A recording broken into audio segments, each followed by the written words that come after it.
that economically that Dr. Jendian was referencing to. Well, I wanted to address that there, I'm as an academic, I'm always looking for context, and I think, all three of us do in many respects. But what we have to take into account is some of the movements, positive and negative, that took place since the Moynihan report that dramatically impact this.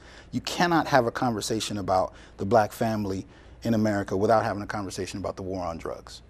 You cannot have a conversation about that without looking at, say, the impact of feminism. Right? Feminism comes about really reaching a crescendo, a decade almost later, and then black feminism post-1980. These have dramatic impacts. I mean, the feminist movement alone almost doubled the workforce, and you're talking about a population of men who are primarily out of work. So how do you navigate that in a family dynamic where women, become the primary breadwinners? I mean, I think we're up to, 72% single-family households in the black community, primarily female-led homes. Those issues need to be teased out, and the war on drugs plays a significant role in that dynamic.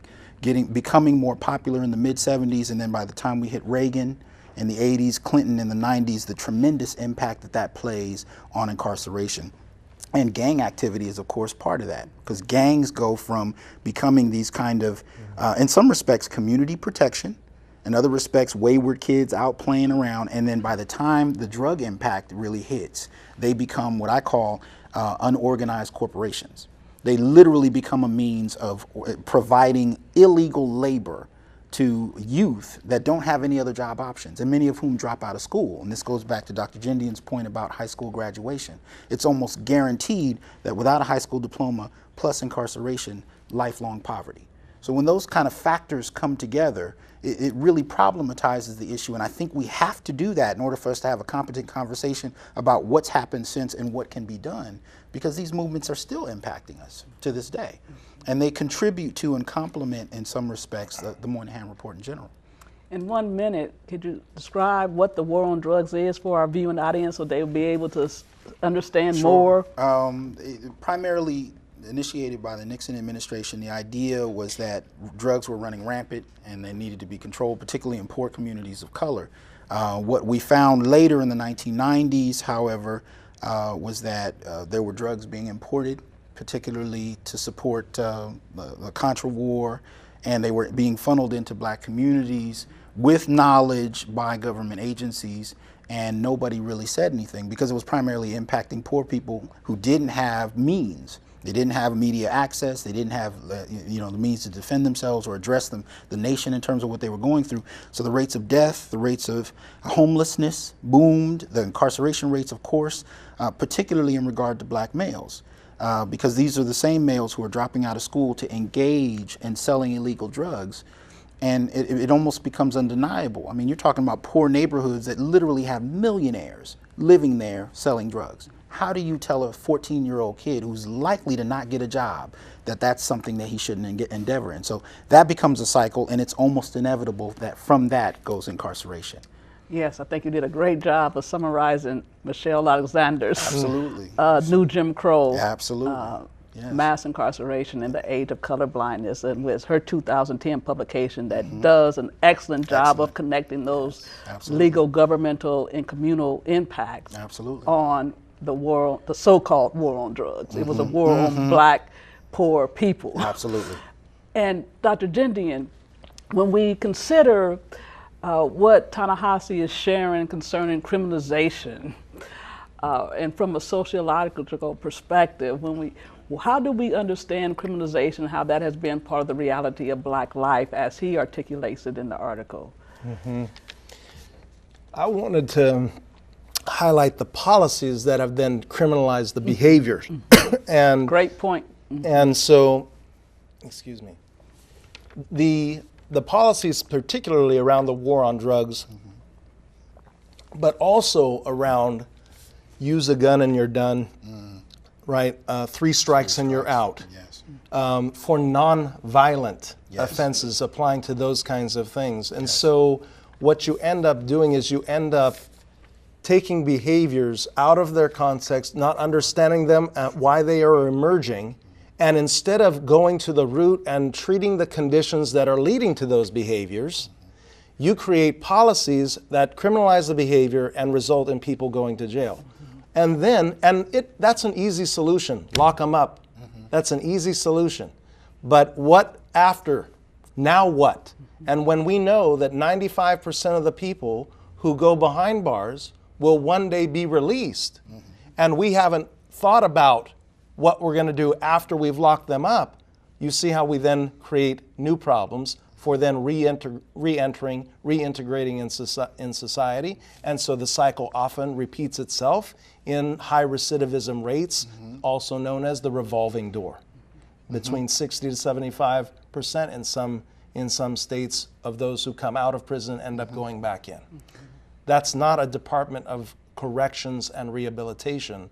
That's a warehousing policy that has no good effects for society or for the individuals in that society. But especially for crimes that statistically occur in various communities at roughly the same rate. When you talk about drug use, drug sale, the rates don't really differ across race, but disproportionately, it's African Americans that go to jail, Latinos that go to jail for these kinds of crimes. And in the 1970s and 80s and 90s, when we see a drawback on the services available to incarcerated prisoners, being able to get a college degree while inside, things of that nature, begin to get pulled back. These kind of harsh, penalty-oriented dynamics in prison, as opposed to rehabilitation as the primary narrative, that impacts the recidivism rate that Dr. Jendian talked about and problematizes it. Rockefeller laws that incarcerate African Americans at much higher rates for smaller amounts of drugs held on one's person versus in other communities. So these kind of policies criminalize and further and almost permanently handicap people who've gone through the prison system and come out. And so when you factor that in also with the prison industrial complex being a site for labor, this further problematizes things because we look at prison as a punishment.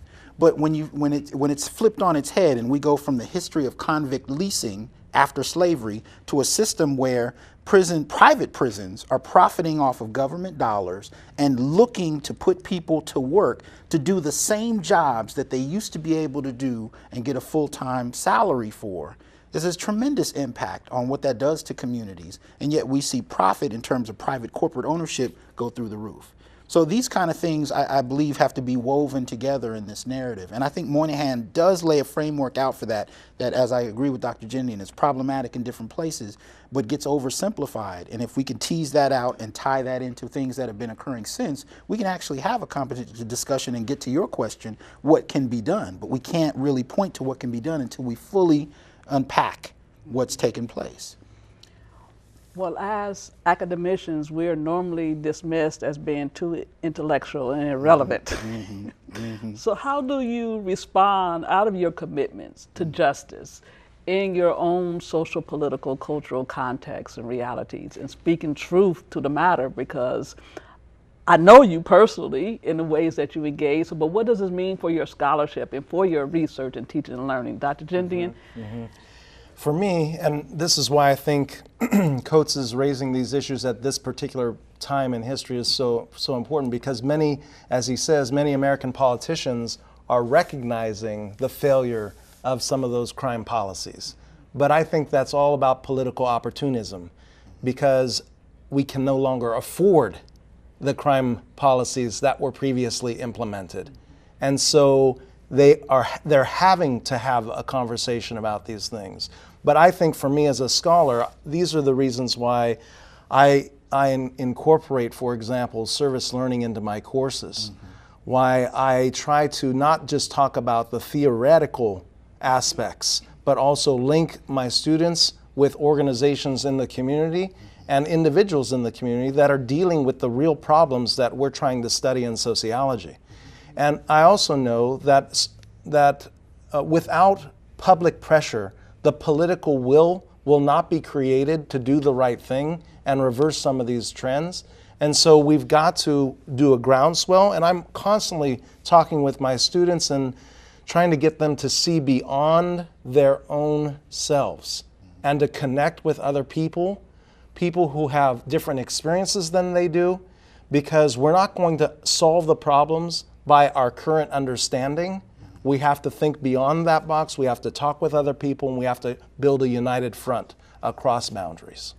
And Dr. Johnson, for you, 2 minutes or less. Well, I think I'm amongst friends when I say we're talking about people we've been active before activism became popular again within the last couple of years. So in many respects, I've been waiting for this era, and I connect my students with the movements happening on the ground. So what initially started as Hands Up, Don't Shoot and became Black Lives Matter is one of the things I try and connect my students to really bring life to what's happening. It's not just something you read about in class. Talk to the people that are living it and really tie in your own experiences. So I've tried to do that. I've created a program called the Onyx Black Male Collective that's focused at Fresno State on helping black males in particular graduate. We have a graduation rate of roughly about 38% and for the black students there, but it's actually much lower for black males in particular. So I've tried to enact it on that level. And in my scholarship, I've tried to keep my scholarship focused on these very issues. So, so making sure that everything that I produce, everything I teach, everything is tied to bringing understanding to these things. So I'm trying to weave those things together in every way possible, because I think it's important for us to move beyond activism as something we do on the weekends and incorporate it in our everyday work. So it's our very being and how we live in the world. Absolutely. And 15 seconds or less, what would you want the viewing audience to know from what we have discussed today? Dr. Jendian. I think they need to look at social problems that we have in their broader context. Don't try to blame the victim or the person or the individual that you see. Try to understand the context in which those things happen and realize that you're part of the solution and need to connect with others. Mm-hmm. Thank you. And you, Dr. Johnson? I would say that if you're not actively involved in some way with the movements that are happening with other people who are pushing for some type of social justice, you're doing yourself and the community a disservice. Getting involved, connecting with people, pushing to provide more options and resources to people that need it most. You need to be involved in those movements in some way, shape, or form. And that's what I kind of try to push for as much as possible. Well, thank you, gentlemen, for being on the show. And I want to say a personal thank you to Brother Ta-Nehisi Coates and the ways that you continue to raise difficult issues for our today. And I'm glad that the Atlantic has you with where you are. So keep on doing what you do and being who you are. Thank you for watching Perspectives of Faith and Culture. Take care and God bless.